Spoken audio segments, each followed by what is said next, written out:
Welcome back to Horror Story. Tonight, we bring you a chilling tale of what happens when you're alone at night and the unknown comes calling. Turn off the lights, grab your blanket, and prepare for a spine-tingling experience that will haunt your dreams. But remember, in the darkness, something is always watching.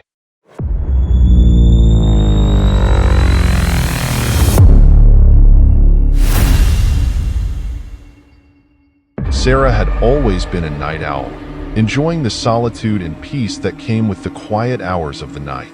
She lived alone in a small, cozy house at the edge of town, surrounded by a dense forest. It was a perfect place for someone who cherished silence and privacy. But one night, everything changed. It started as a typical evening. Sarah finished her dinner, watched a bit of TV, and decided to work on her latest painting. Hours slipped by unnoticed until the clock struck midnight. She yawned and stretched, deciding it was time to call it a night. As she cleaned up her brushes, she heard a strange noise coming from outside, a soft, rhythmic tapping against the window pane.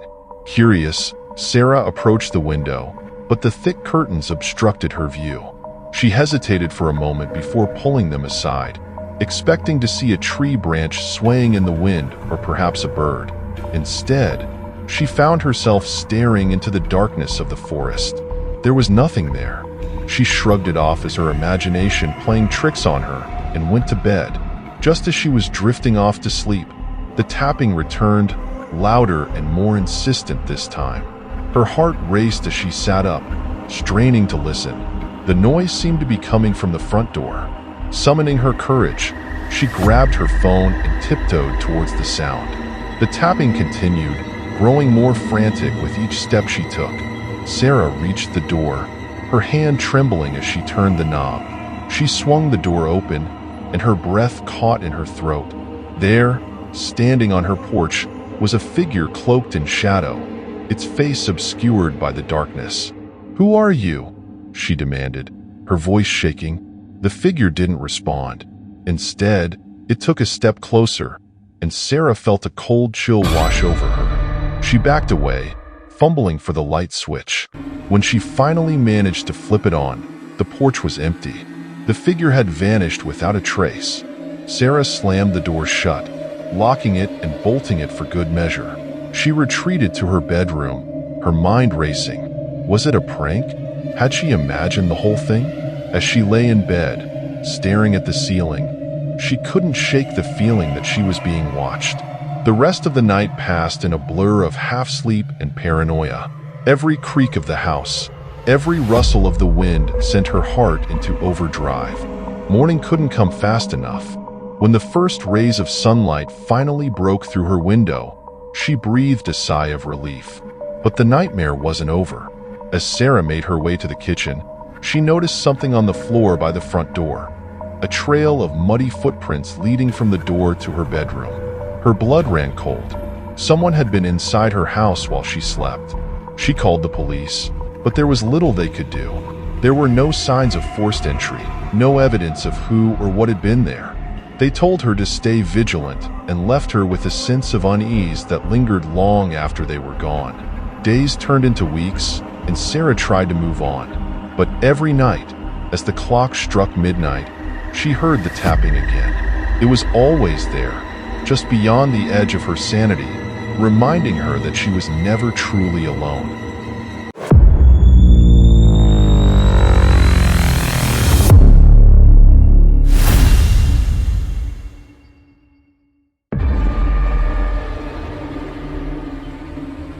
Michael was an avid collector of rare and unusual art. His latest acquisition was a beautifully intricate painting he found at a small, obscure gallery. The painting depicted a gloomy, ancient mansion surrounded by a dark forest, with a single light glowing in one of the windows. There was something about it that captivated him, an eerie allure he couldn't resist. He hung the painting in his living room, admiring it every day. But soon, strange things began to happen.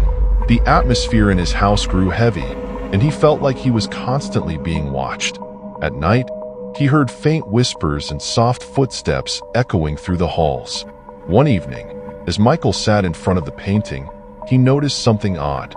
The light in the window seemed to flicker, almost as if it were moving.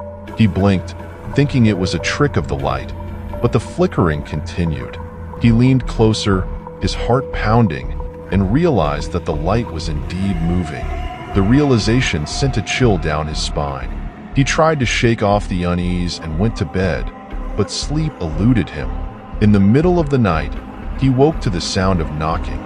He followed the noise to the living room, where he found the painting's frame shaking violently.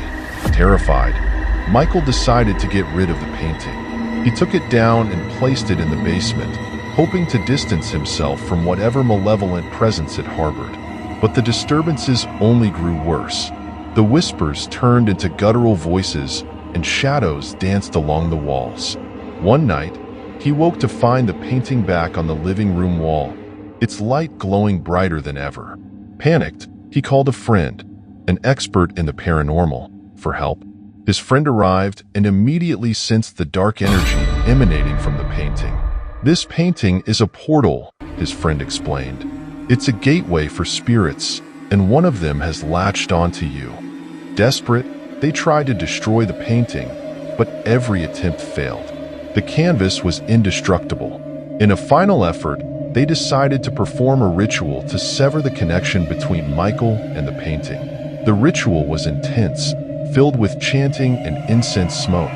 As they neared the end, the painting began to glow, and a dark, shadowy figure emerged from the canvas. It lunged at Michael, but his friend stepped in, reciting the final incantation. With a blinding flash, the figure was sucked back into the painting, and the light in the window went out. Exhausted but relieved, Michael and his friend buried the painting in a remote location, far from anyone who might stumble upon it. The disturbances ceased, and Michael's life slowly returned to normal. But he could never forget the haunted painting and the deadly obsession that almost claimed his soul.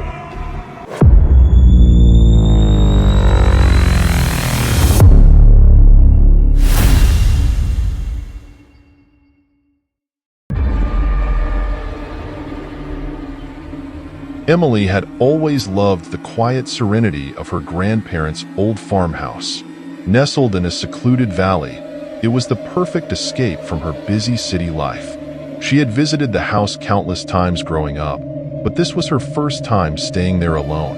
One evening, as the sun dipped below the horizon, Emily settled into the cozy living room with a book. The crackling fireplace was the only source of light and warmth. She read until her eyes grew heavy, then decided to turn in for the night. As she climbed the creaky wooden stairs, she heard a faint whisper. She paused, straining to hear, but the house was silent again. Shaking off the eerie feeling, she continued to her bedroom. She had just drifted off to sleep when the whispers returned, louder this time. They seemed to be coming from the hallway. Emily sat up in bed, her heart pounding. She grabbed her flashlight and cautiously opened the door. The hallway was empty, but the whispers persisted, echoing softly off the walls. She followed the sound, her flashlight beam cutting through the darkness. The whispers led her to the old attic door. Summoning all her courage, Emily pushed the door open and climbed the narrow stairs. The attic was a dusty, forgotten place filled with old furniture and cobwebs. As she moved the flashlight around, the whispers grew louder, surrounding her from all sides. Emily spun around, trying to locate the source, but there was no one there. Suddenly, she felt a cold breath on the back of her neck. She whipped around, her flashlight illuminating a dark figure in the corner. Its eyes glowed with an otherworldly light, and it reached out towards her with shadowy hands.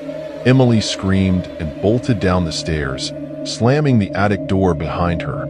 She rushed to the living room, locking the door and huddling by the fireplace, the whispers still echoing in her ears.